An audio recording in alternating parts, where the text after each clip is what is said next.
रजिया को छोड़कर उसके वालिद ने दुनिया को अलविदा कह दिया। उस समय रजिया की उम्र तकरीबन 2 साल की रही होगी। रजिया को पालने, बेहतर तालीम दिलाने का जिम्मा उसकी मां नुसरत बानो पर आ पड़ा। खानदान में सिर्फ रजिया के चाचा, चाची और एक लड़का नफीस था। माली हालत बेहतर थी। घर में 2 बच्चों की परवरिश बेहतर ढंग से हो सके, इसका माकूल इंतजाम था। अपने शौहर की बात को गांठ बांधकर नुसरत बानो ने दूसरे निकाह का ख्वाब पाला ही नहीं। वे रजिया को खूब पढ़ा लिखाकर डॉक्टर बनाने का सपना देखने लगी। देखो बेटी, तुम्हारी प्राइमरी की पढ़ाई यहाँ हो चुकी है। तुम्हें आगे पढ़ना है तो शहर जाकर पढ़ाई करनी पड़ेगी। शहर भी पास में ही है। तुम्हारे रहने पढ़ाने का इंतजाम हम करा देंगे, पर मन लगाकर पढ़ना होगा, समझी। यह बात रजिया के चाचा रहमत ने कही थी। दोनों बच्चों ने उनकी बात पर अपनी रजामंदी जताई। अब रजिया और उसके चाचा का लड़का नफीस साथ साथ ऑटो रिक्शे से शहर पढ़ने जाने लगे। दोनों बच्चे धीरे धीरे आपस में काफी घुल मिल गए थे। स्कूल से आकर वे दोनों अक्सर साथ साथ रहते थे। अचानक एक दिन बादल छाए, गरज के साथ पानी बरसने लगा। रजिया ने ऑटो रिक्शे वाले से जल्दी घर चलने को कहा।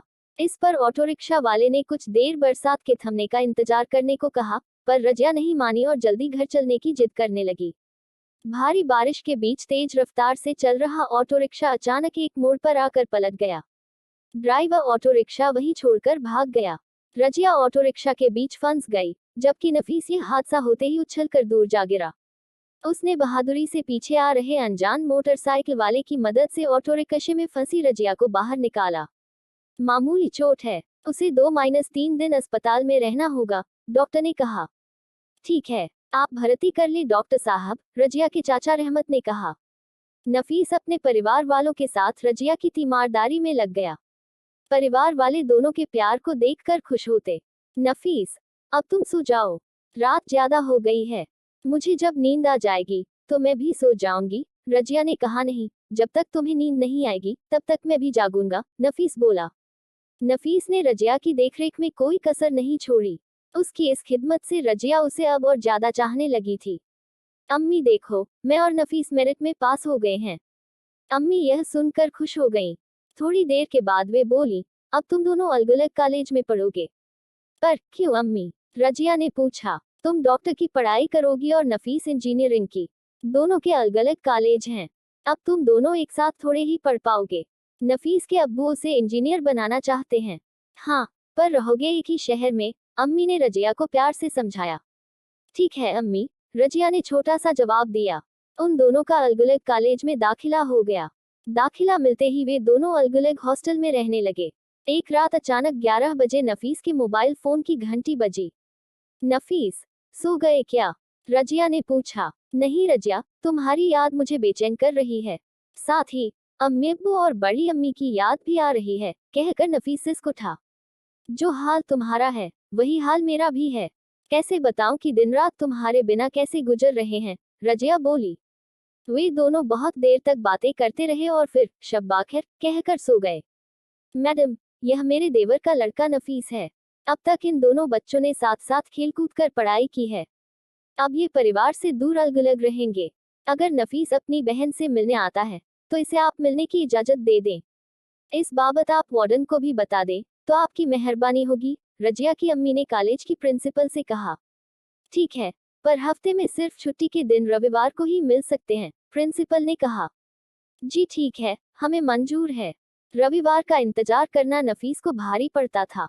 रविवार आते ही वह रजिया से मिलने उसके हॉस्टल मोटरसाइकिल से पहुंच जाता था। वे दोनों घंटों बैठकर बातें करते थे। जाते जाते नफीस हॉस्टल के गेटकीपर को इनाम देना नहीं भूलता था। वह वार्डन को भी तोहफे देता था।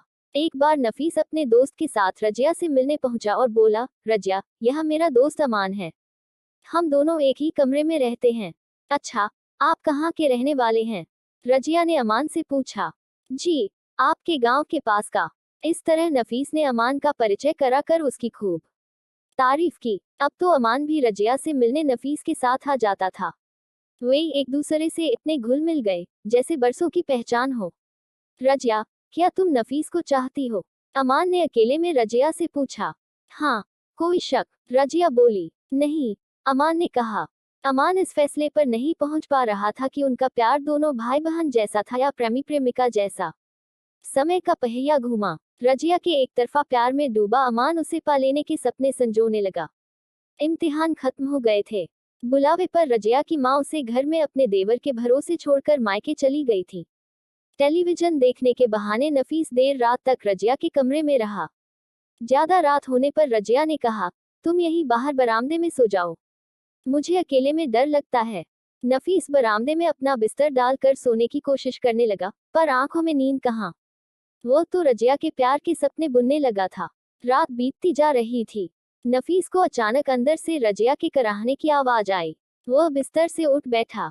दरवाजे के पास जाकर जोर से दरवाजा खटखटाया। दरवाजा पहले से खुला था। वो अंदर गया। नफीस ने घबरा कर पूछा, क्या हुआ रजिया? पेट में दर्द हो रहा है, रजिया ने कराहते हुए कहा। मैं अम्मी को बुला कर लाता हूँ, सुनकर नफीस ने कहा। नहीं, अम्मी को बुला कर मत लाओ, मैंने दवा खा ली है, ठीक हो जाऊंगी, किसी को भी परेशान करने की जरूरत नहीं है, तुम मेरे पास आकर बैठो, जरा मेरे पेट को सहलाओ, इससे शायद मुझे राहत मिले। नफीस उसके पेट को सहलाने लगा। नफीस के हाथ की छुअन पाते ही रजिया के मन में सेक्स उभरने लगा। इधर नफीस भी आंखें बंद करके पेट सहलाता जा रहा था। तभी रजिया ने नफीस का हाथ पकड़कर अपने उभारों पर रख दिया। नफीस के हाथ रखते ही वो गुलाब की तरह खिल उठी। जरा जोर से सहलाओ, रजिया अब पूरी तरह बहक चुकी थी। उसने एक झटके से नफीस को खींचकर अपने बगल में लिटा लिया और ऊपर से रजाई ढक ली। और वह सब कुछ हो गया जिसकी उन्होंने कल्पना भी नहीं की थी। उधर अमान को भी रजिया की जुदाई तड़पा रही थी। जब उससे रहा नहीं गया तो वह नफीस से मिलने के बहाने उसके गांव जा पहुंचा। नफीस ने उसकी खूब खातिरदारी की। वह रजिया से भी मिला। अमान ने रजिया से उसका मोबाइल नंबर मांगा, पर रजिया ने बहाना बनाकर नहीं दिया, न ही फोन पर बात करने को कहा। अमान भारी मन से लौट गया। पढ़ाई का यह आखिरी साल था। नफीस की उम्र 21 साल की होने जा रही थी। वहीं रजिया 18वां वसंत पार कर 19वें की ओर बढ़ रही थी। उसकी बोलचाल किसी को भी अपना बनाने के लिए दावत देती थी। बादलों के बीच चमकती बिजली सी जब वह घर से बाहर निकलती तो कई उसके दीवाने हो जाते। कॉलेज खुल चुके थे। वे दोनों अपने अपने हॉस्टल में पहुंच चुके थे। एक दिन रजिया ने अपनी प्रिंसिपल से कहा, मैडम, हमें बाहर खाना खाने के लिए 2 घंटे का समय मिलना चाहिए, क्योंकि हॉस्टल में शाकाहारी खाना मिलता है और हम। ठीक है, रविवार को चली जाया करो, प्रिंसिपल ने अपनी रजामंदी दे दी।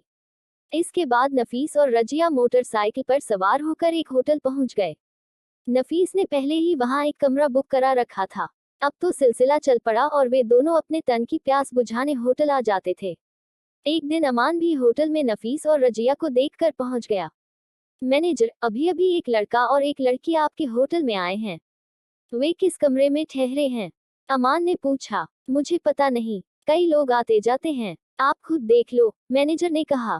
अमान ने सारा होटल देख डाला, पर उसे वे दोनों नहीं मिले। अब अमान की जिज्ञासा और बढ़ गई। अगले दिन अमान ने नफीस से पूछा, कल मैंने तुम्हें और रजिया को एक होटल में जाते हुए देखा था, पर तुम वहां अंदर कहीं नहीं दिखे। नफीस चुपचाप सब कुछ सुनता रहा, पर बोला कुछ नहीं। अमान के जाने के बाद नफीस रजिया से मिला और बोला, रजिया, ऐसा लगता है जैसे अमान हमारी जासूसी कर रहा है। वो हमें ढूंढते ढूंढते होटल में जा पहुंचा था। हमें अब दूरी कम करनी होगी, नहीं तो बवाल खड़ा हो जाएगा, रजिया डरते हुए बोली। समय तेजी से आगे बढ़ता जा रहा था। कैसे 1 साल बीत गया, पता नहीं चला।